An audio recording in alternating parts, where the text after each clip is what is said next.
Everyone welcome to my YouTube channel. আশা কৰিছোঁ আপোনালোক সকলো ভালে আছে। আৰু আজি হৈছে 26 জুন আৰু আমাৰ ফালে সৰুৰ পৰাই তেনেকৈ নিয়ম দেখি আহিছোঁ আৰু এতিয়া বিয়াৰ পিছত মঙলদৈত আছোঁ। ইয়াতো তেনেকেই নিয়মখিনি পালন কৰা হৈছে। আমতি চোৱা বুলি কয় আৰু সেইটো কাৰণে ঘৰ ক্লিন কৰিব লাগে, কাপোৰ চাপোৰ ধুব লাগে। তো সেইটো কাৰণে এই দুদিন যোৱাকালি আৰু আজি মই খুবেই ব্যস্ত তাৰমানে ঘৰ ক্লিন কৰাত আৰু গোটেই ঘৰ চফা কৰিছোঁ। আৰু যোৱাকালি গোটেই ঘৰ চফা কৰিছোঁ, কিটচেন চফা কৰিছোঁ আৰু আজি বহুত কাপোৰ ধুইছোঁ। তো সেই কাপোৰখিনি ধুই মেলি তাৰমানে মোৰ আৰু ভাত বনোৱাৰ নিচিনা অৱস্থাত মই নাছিলোঁ। তাৰপিছত ই মোক ক'লে যে ব'লা আজি বাহিৰতে খাই আহোঁ ব'লা। তাৰপিছত সেই মানে কাপোৰ ধোৱা কামখিনি গা পা ধুই মই চাগে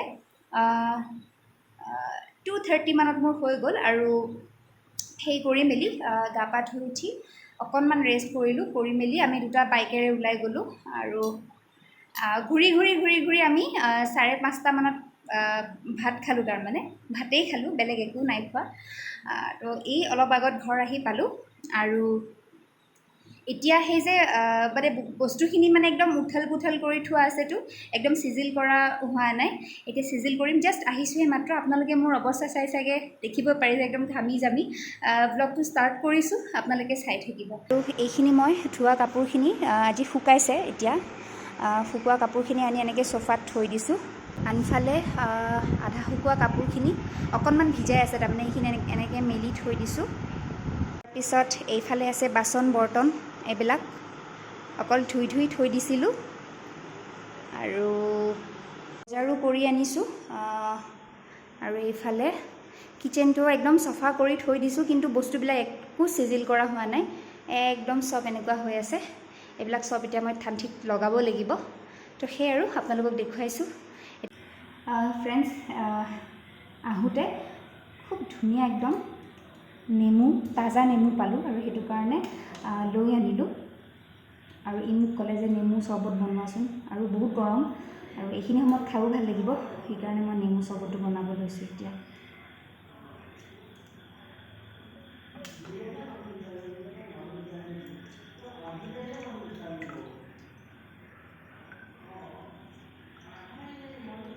গৰমৰ দিনত নেমু চৰ্বত খাবলৈ বহুত বেছি ভাল লাগে আৰু একদম কম খৰচতে আৰু খুব ভাল হয় স্বাস্থ্যৰ কাৰণে।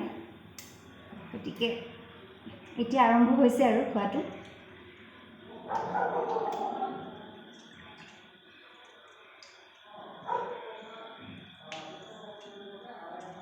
মই বনাই লৈছোঁ।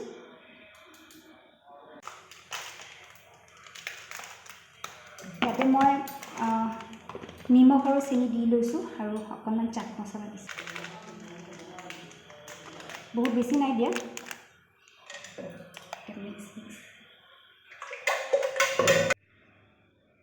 আৰু এয়া মোৰ ঠাণ্ডা ঠাণ্ডা নেমু পানী ৰেডি। খাবলৈ যে কি ধুনীয়া হ'ব। ফ্ৰেণ্ডছ, আজি হৈছে 27 তাৰিখ আৰু মই এতিয়া পূজা কৰিম। ৰাতিপুৱা উঠি মেলি গোটেইখিনি কাম কৰি গা পা ধুই প্ৰসাদখিনি ৰেডি কৰিলোঁ। আৰু আজি জীৱনত প্ৰথমবাৰৰ কাৰণে মই পায়স বনাইছোঁ। জীৱনত কেতিয়াও পায়স বনাই পোৱা নাছিলোঁ, আজি প্ৰথমবাৰ বনাইছোঁ। এবাৰ ভাবিলোঁ যে আপোনালোকক দেখুৱাওঁ, কিন্তু কেনেকুৱানো হ'ব, তো সেইটো ভাবি আজি দেখুওৱা নাই, পিছত কেতিয়াবা দেখুৱাম। আৰু বাকীখিনি প্ৰসাদ ৰেডি কৰিলোঁ, থাপনা মুচি সেইটো ৰেডি কৰিছোঁ। আৰু মই এই কাপোৰ এযোৰ পিন্ধি লৈছোঁ, মেখেলা চাদৰ। আজিকালি বোৱাৰী মানুহ, তো সেইটো কাৰণে পূজা দিম যেতিয়া, আৰু বহুদিন মেখেলা চাদৰ পিন্ধাও হোৱা নাই বিহুৰ পিছত, সেইটো কাৰণে মেখেলা চাদৰযোৰ পিন্ধি লৈছোঁ। মাহীয়ে দিছিলে এইযোৰ মোক পিন্ধিবলৈ, আজি প্ৰথমবাৰ পিন্ধিছোঁ। তো সেয়াই আৰু এতিয়া পূজা কৰিম। তো তাকেই আৰু আপোনালোকে চাই থাকিব। আৰু এইখিনি হৈছে মোৰ প্ৰসাদ, অলপ অলপকৈ যোগাৰ কৰিছোঁ। এইখিনি বুট মগু, নাৰিকল আৰু আদা, আৰু এইফালে সাবুদানা, নাৰিকল অকণমান ৰুকি লৈছোঁ, আধা পায়সত দিছিলোঁ মই। আৰু আমটো মই কাটি ল'ম আৰু আপোনালোকক পায়সটো দেখুৱাম। আৰু এইটো হৈছে পায়সটো, নাজানো কেনেকুৱা হৈছে, প্ৰথমবাৰৰ কাৰণে বনাইছোঁ, বহুত ভয় লাগি আছিলে, তো ফাইনেলি হৈ গ'ল। আৰু এতিয়াও ভয় লাগি আছে নাজানো, কিন্তু এইখিনি আৰু মোৰ যোগাৰ। এতিয়া মই আমটো কাটি ল'ম।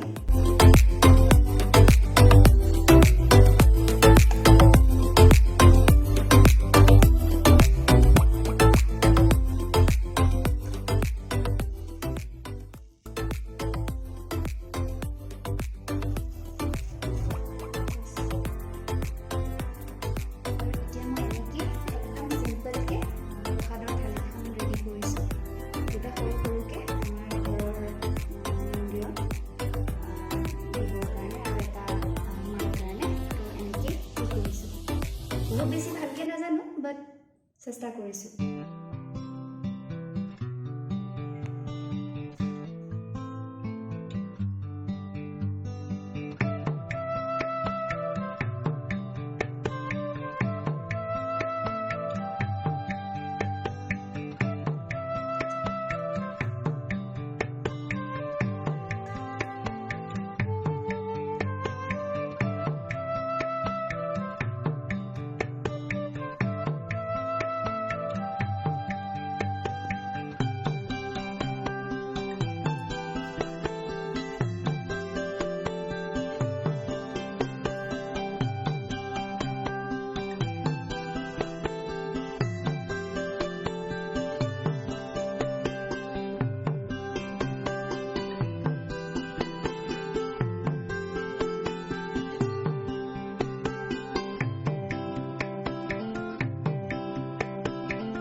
প্ৰসাদ দিয়া হ'ল, কিন্তু মই প্ৰসাদখিনি এতিয়াও উঠোৱা নাই, তুলি লোৱা নাই, কাৰণ আগতে মাহঁতক দেখিছিলোঁ যে প্ৰসাদটো দি পেলাই অকণি ৰখি দিয়ে, তাৰপিছতহে প্ৰসাদটো লৈ আনে। প্ৰথমতে নিৰ্মালিতটো লয় আৰু তাৰপিছত প্ৰসাদখিনি তুলি আনে, তো ময়ো তেনেকৈয়ে দি দিছোঁ।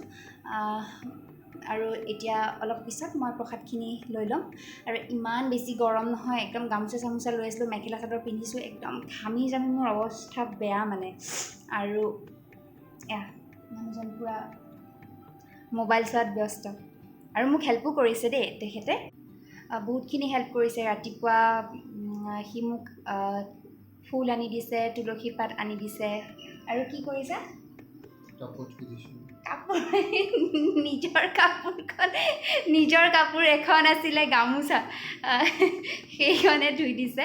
আৰু নাৰিকল এটা হেৰি কৰিব দিছিলোঁ, তাৰমানে সৰু সৰু নাৰিকল যে খোলাৰ ভিতৰতে থাকে, সেইটো মই ক'লোঁ যে তুমি নাৰিকলটো ফালি দিয়া, মোক নাই নোৱাৰিলে। তাৰপিছত মানে ময়ে কৰিলোঁ আৰু, মানে এই খুন্দনা থাকে যে, আমাৰ ইমান ইনষ্ট্ৰুমেণ্ট নাই আৰু, মানে হয় নাই, এই খুন্দনা দি পেলাই মই মাৰি নাৰিকলটো কিবাকৈ, আজি চাগে ভগৱানৰ হেৰি আছিলে নেকি, নাৰিকলটো ময়ে ওলালোঁ আৰু কৰিলোঁ। আৰু যিখিনি পায়সত দিলোঁ, তাৰপিছত প্ৰসাদত দিলোঁ, তো সেই আৰু মানে। তো যিয়ে নহওক, তুলসী পাত আনি দিছে মোক, ফুল আনি দিছে, নিজৰ গা ধোৱা গামোচাখন ধুই দিছে, আৰু কি লাগে আৰু। এতিয়া যিয়ে নহওক, তেওঁ আছে যেতিয়া মানে ভাল লাগে আৰু, যিমানখিনি পাৰে হেল্প কৰিবলৈ চেষ্টা কৰে। এতিয়া নাৰিকলটো জীৱনত বোলে চুয়ে পোৱা নাই, মানে কেনেকৈ কাটিব সেইটো নাজানে, গতিকে মই কৈছোঁ তুমি শিকিব লাগিব, তুমি জানিব লাগিব। তো আজি যেনিবা ময়ে সেই কৰি দিলোঁ, ময়ো নাজানো, কিন্তু উপায় নাই আৰু, কৰিবতো লাগিবই। এনেকৈ থাককে মাৰি দিয়াতে গোটেইটো ওলালে। তো সিও শিকিব লাহে লাহে। আৰু সি কেতিয়া নাৰিকল তুমি উলিয়াই দিব পাৰা, মই সেইটো ভিডিঅ' কৰিম, সেইটো আপোনালোকক দেখুৱাম। তো সেই আৰু এতিয়া প্ৰসাদ তুলিম অলপ পিছতে। আৰু এয়া প্ৰসাদখিনি মই তুলি লৈছোঁ। আৰু এতিয়া এটা বাতিত আৰু এটা কাপত অকণমান পানী আৰু অকণমান বাতিত প্ৰসাদ উলিয়াই লৈছোঁ। আমি কোনেও খোৱা নাই এতিয়াও প্ৰসাদ।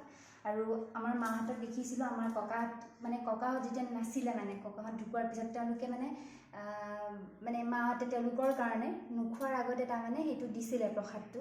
তো এতিয়া যিহেতু মোৰ দেউতা নাই, বৰমা নাই, তো তেওঁলোকৰ কাৰণে স্পেচিয়েলি এই প্ৰসাদখিনি আমি উলিয়াইছোঁ। আৰু এইখিনি এতিয়া চাদত দি আহিম। তো সেইটোৱে আৰু, এইটো এটা বিশ্বাস আৰু, তো মই বিশ্বাস কৰোঁ, তো সেইকাৰণে দি আহিম। আৰু এতিয়া আমি প্ৰসাদ খাবলৈ বহিছোঁ, প্ৰসাদটো খাম। আৰু আপোনালোকে আপোনালোকে যদি গোটেই ভিডিঅ'টো চাই ভাল পালে তেতিয়াহ'লে লাইক শ্বেয়াৰ কমেণ্ট আৰু মোৰ চেনেলটো ছাবস্ক্ৰাইব কৰিবলৈ নাপাহৰিব। তো আজিলৈ ইয়াতে সামৰিছোঁ, ধন্যবাদ।